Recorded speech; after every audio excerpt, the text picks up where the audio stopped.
4 city OPS. That they could actually go on 13 floors. Right. So I guess. Okay. Let's call this over, guys. Well, Yes. All right, we're going to begin our district needs statement public hearing. Donza, you got anything you want to say first about you begin? Yeah, thank you. All right. Good evening, everyone. My name is Dante Arnwine. I'm the district manager here at Brooklyn Community Board 9. We are here for fiscal year 27 Statement of Needs public hearing for Brooklyn Community Board 9. To clarify, this is fiscal year July 1st, 2026 through June 30th, 2027.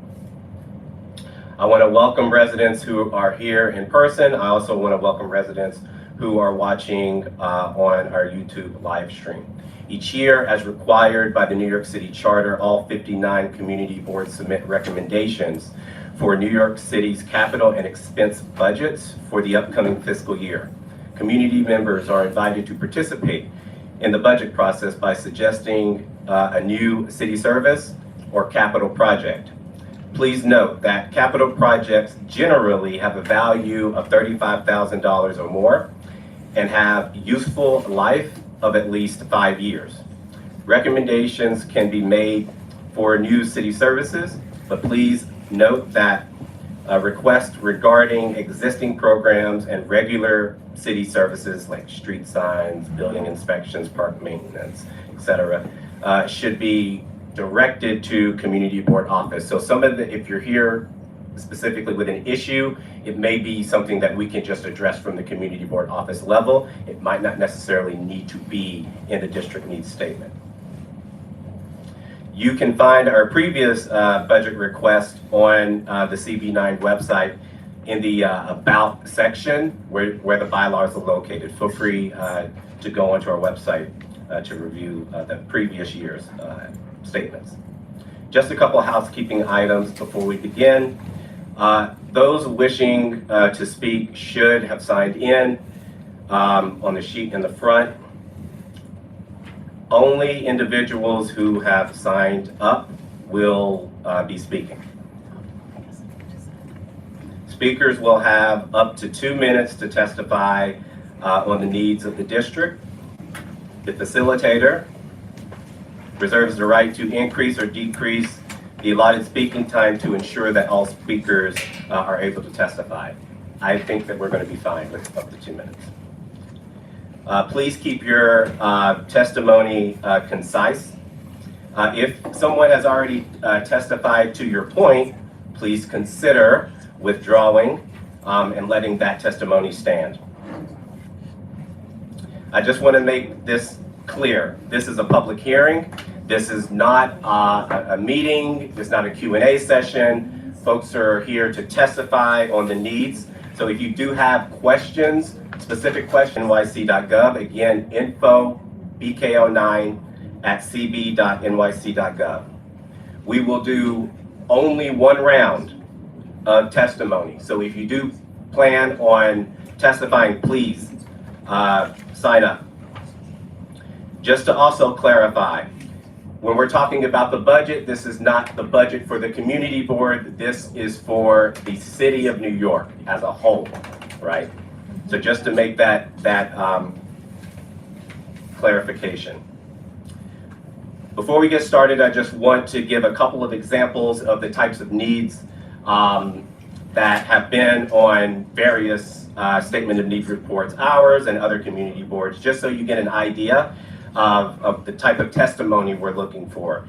So let's say infrastructure, city services, and resiliency, right?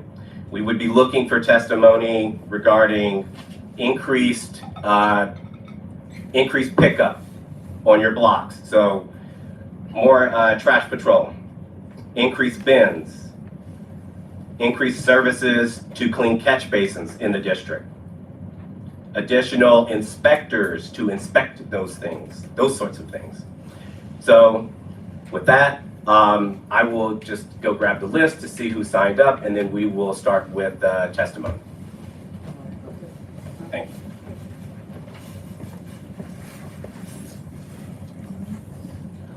While we're getting the list, I want to again take the opportunity to encourage people, if you are online, go onto our website, look at our previous district need statements. Also, sign up for our weekly e-blast. We send out an e-blast that consists of information from city agencies, state agencies, nonprofits, other community-based organizations. Some of the housing lotteries we also receive.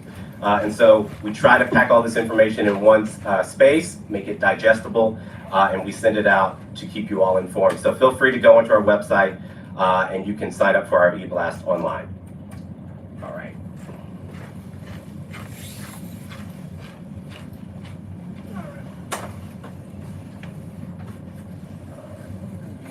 Perfect. All right. First on the list, and please forgive me if I mispronounce your name. We have Thomas. Okay. How do you pronounce your last name? Vasilati. Vasilati. Thomas Vasilati. Okay. I've got 2 minutes, okay. Good evening, everybody. It's the first time I've been to this meeting. My name is Father Thomas Vasilati, and I am the pastor of St. Francis of Assisi, St. Blaise Church. It's one church. St. Blaise was closed about 40 years ago, but we still carry the name. I've been there for 2.5 years. The previous pastor, Monsignor Paul Jervis from Guyana. We have a community of about 500 to 600 people that come to Mass every Sunday. We're Haitian, Trinidadian, a lot of people English speaking from the Caribbean are my community. And I'm here to speak to you about a development that is taking place on our property. We have 5 buildings. We support a school, which needs an enormous subsidy from the church. I'm kicking over $120,000 in rent money every year since I've been here to help our school stay open. We have about 200 students, UPK as well, in this Catholic school. It's on 400 Lincoln Road. So that's an enormous subsidy that I'm giving to the school to keep it open. It is 99% African ancestry minority. Okay, so that's, and Latino too. So, and we're also supporting Providence House, which is the mother foundation of a non-for-profit that is to help women in transition. Women who've had legal issues. I don't know where exactly what their problems were. I don't ask. But they get this building, which was formerly a convent that housed nuns that taught at our school, to assist women in trouble. So it's sort of an alternative to incarceration. We're practically giving them the building. All right, we're getting very little rent from that, so they can use these very positive undertakings. The issue is that now I've got 27 seconds. That we have a building, 335 Maple Street. It's 110 years old. It's in terrible condition. We had a damage that's about costing us $100,000, a leak that took place. That's a bill I've got to pay in addition to helping the school, Providence House, all that stuff. So what we decided to do was a long-term lease. Didn't sell, but lease this building, 335 Maple Street. Problem is, 12 stories high.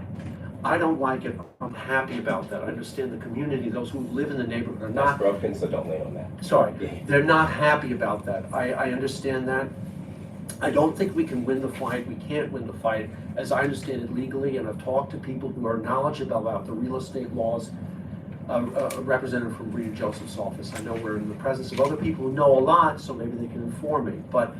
And I have to talk to my trustees later tonight at 8:30, okay? So I've got a meeting with them as well. So what I'm here to tell you is that we probably, from the lesson, to learn the lesson that we have is that, and I'm learning, is that we should have some sort of community zoning to protect contextual zoning, where in the future that we protect this neighborhood so that people aren't allowed to build buildings that are like, 12 stories high, which is, I think Kings County Hospital is the only thing that I can think of is anywhere near that height. So that's what I'm here to speak to you about. I know it's not a Q&A, I was prepared to that, but I think I've used more than my time. So thank you for listening to me. Thank you. Thank you.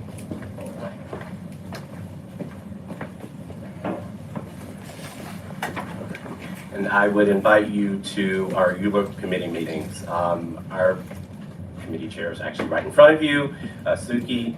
You can go onto our website to look at the calendar, open to the public. Love to have you there. Okay, sure. Absolutely. Next, we have Lisa Etienne, deferred. Next, we have Ezekiel Alou. not a sign sheet, but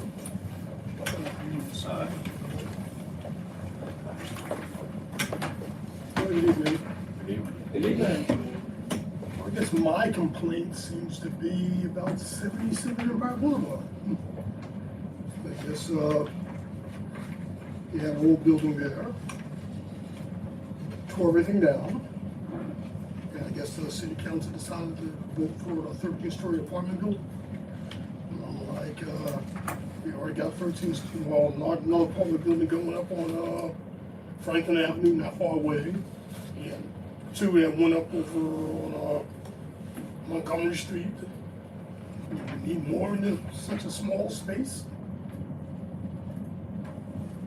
So that's my main issue. I don't think we need another 13-story apartment building. Thank you for your testimony.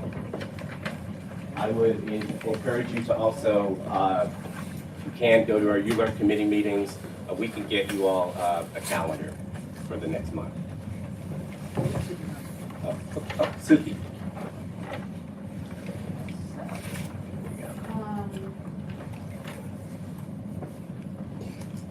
I think the last two speakers have kind of set the stage for what I'm going to say. Our ULERP committee, our land use committee discussed what our priorities would be.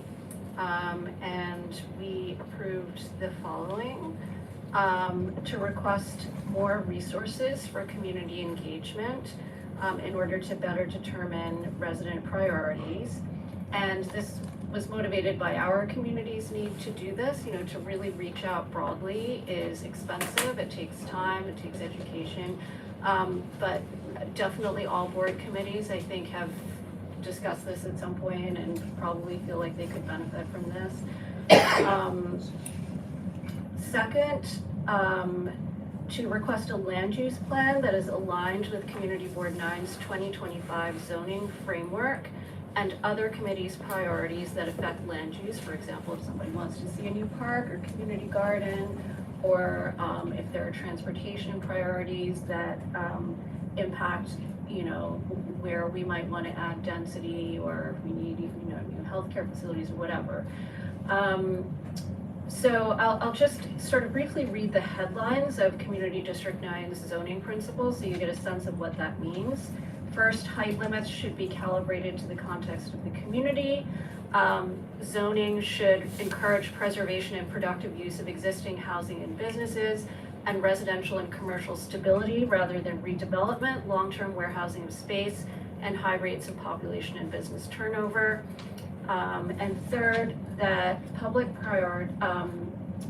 when we do upzonings, there needs to be a public benefit, and that public land should reflect public priorities and public benefits.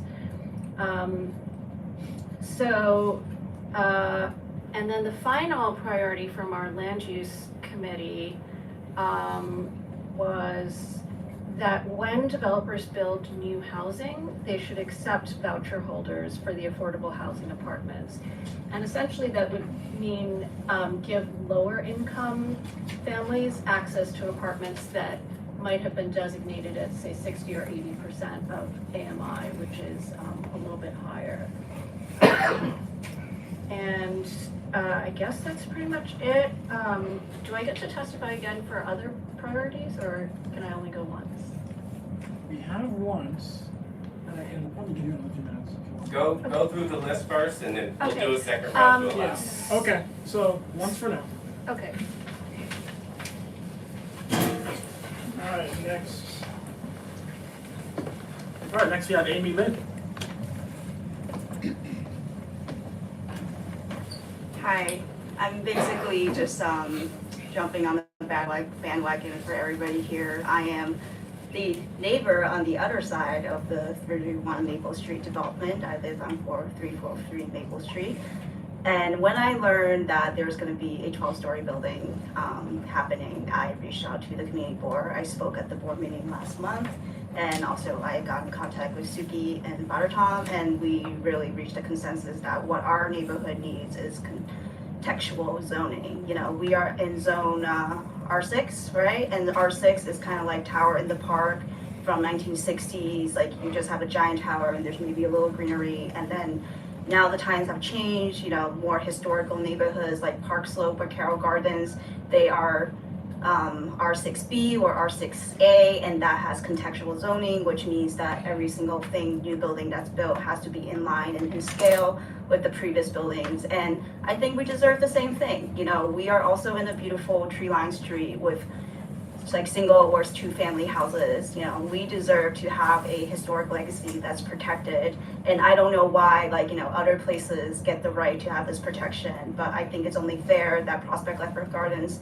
this community that we all live in, gets to have contextual zoning, so we have something to leave to the future generation, and we're not just giving them some like hideous like neighborhood with these mushroom buildings everywhere. You know, I believe in like affordable housing, but it has to be done right, it has to be sustainable, and it cannot be built in this unscrupulous way for greed, for capital, for whatever. It has to be something that we're proud of, that we can pass down to our future generations.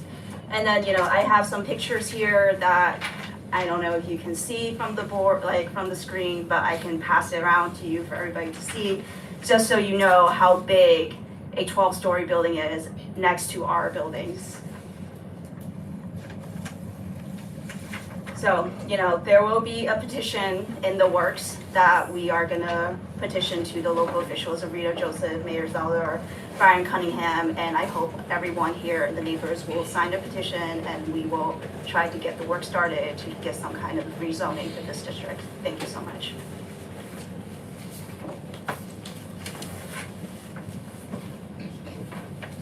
Thank you for that. Next we have Naomi. Naomi Abbott? Yes. Yeah. You're up. Okay. Hello, everyone. I'm here on behalf of the shareholders for 636 Brooklyn Avenue. We were not informed about a bike lane that was coming to our neighborhood, and we never got any notification about that. All the other city entities around us were informed besides us as taxpaying citizens. And so we did draft up a petition against the bike lanes to DOT, and we got numerous signatures from our shareholders that were sent to Rita Joseph's office. So I'm here this evening speaking on behalf of that we were not notified about that, and we are totally against it. It would create a lot of congestion for us in our neighborhood. So just wanted to let that be known.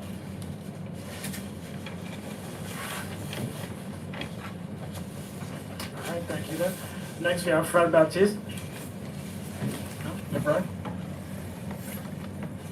Okay.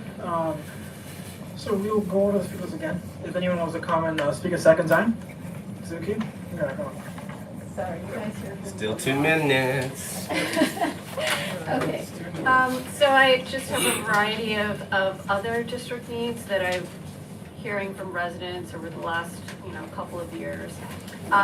First, some type of like performing arts or a recreation/youth center in the southern half of the district.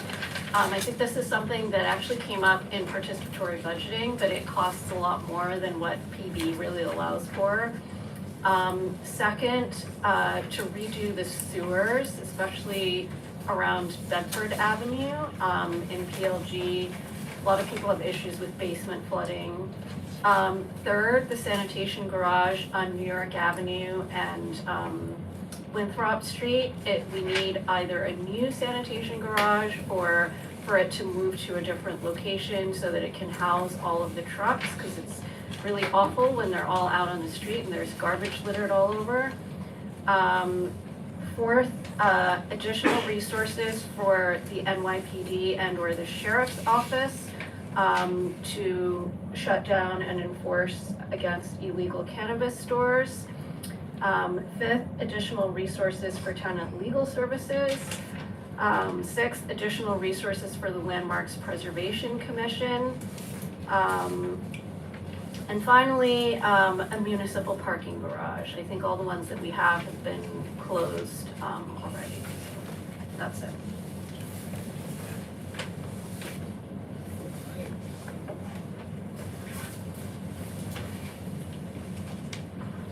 Okay. At this time, I'm going to let anybody else who wants to speak a second time come up. If you deferred before and you decided you still want to come speak, feel free to raise your hand and let me know. Fred Baptiste, feel free to come up.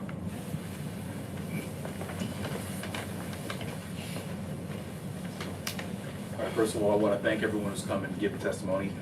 Just a couple of other items that I wanted to make sure that we kept in mind as we're having conversations with budget. First of all was around housing. It's been a perennial issue that we've had. I want to make sure that the housing, any funding or resources that are provided go to things such as tenant advocacy. I think it's important also that we have resources that are dedicated to home ownership initiatives. I think what we've seen is with the increase in the development, we've seen the decrease in people who can actually afford homes in the district. I think it's important because home ownership actually strengthens community. It gives people investment, it gives people a stake in what's going on, and it prevents us from being a transitory district where people can actually grow roots here in the district and be able to have families and everything. Along those lines as well, I think it's important that there are investments made in education in our public schools. It's important that the buildings are modernized, that they are given all the facilities, the upgrades that are necessary for accessibility, that they are given the facilities and technology upgrades that are necessary for our kids to be able to compete. Even just facility plant issues, for example, air conditioning, to ensure that those are all in the district. I believe that there are already plans that the DOE is doing, but I think it's important that they accelerate those plans to make sure that all the facilities are proper. Lastly, I just want to also advocate for, along the lines of resiliency, making sure that there are resources and funding done to making sure that we are climate change proofed to the best of our ability. I know that a perennial issue that we get at the district office is with regards to catch basins that are constantly overflowed, or there are issues with those. So we're asking for the city to do the study and commit the resources to make sure that stormwater has the ability to run over into places and not cause damage to basement level apartments or anything else. Thank you.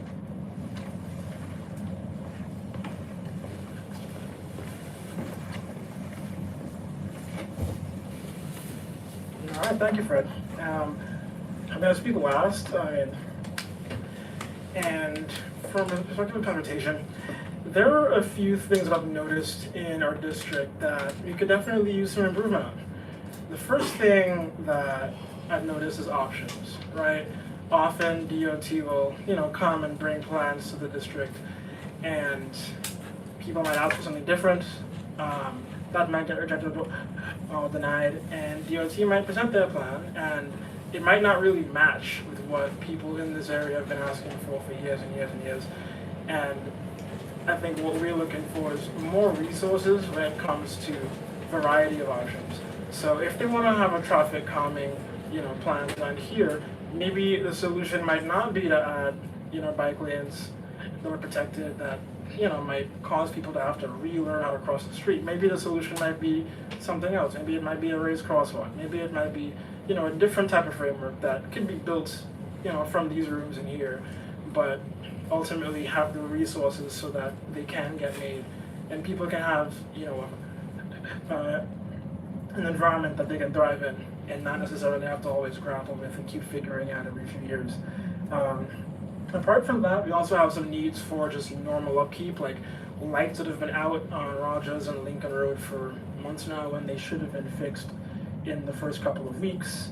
An elevator in the Winthrop Street train station next to a hospital that is pretty much a no-brainer for where an elevator should go, but it's, hasn't been done yet. And we've been sort of making inroads to kind of get these things prioritized the way they should be. So overall, also municipal parking, some public parking in this area will also be pretty useful since we're close to areas that don't necessarily have a lot of train reach. That's about it for my segment. Hi guys. Thank you. Okay, yeah. All right, thank you for that. All right, at this time, is there anyone else who wants to give testimony? Hearing none. So before we close up here, I just want to go over what's upcoming for Community Board 9. So November is right around the corner for our committees. Economic Development Committee and our Youth Services, Education, and Libraries Committee. Those two committees meet on November 3rd here at the office. Environmental Protection and Health and Social Services, those two committees meet November 6th here at the office. ULURP, Land Use and Housing, those two committees meet here on November 10th here in the office. Transportation meets on the 12th. Parks, Recreation, and Culture and Public Safety, those two committees meet on the 13th. Our Executive Committee meets on the 17th, and our General Board has been moved up due to the holidays to November 20th. It will be at the Crown School, 330 Crown Street, right here. We're going to have to start a little bit early because we're using a different space. So that General Board is going to be starting at 6:30 p.m. So just to note, there is a change of venue for the General Board for November. Again, if you have any issues, feel free to reach out to Brooklyn Community Board 9, our board office. We're here, a staff of 3. Our phone number is 718-778-9279. Our email is infobk09@cb.nyc.gov.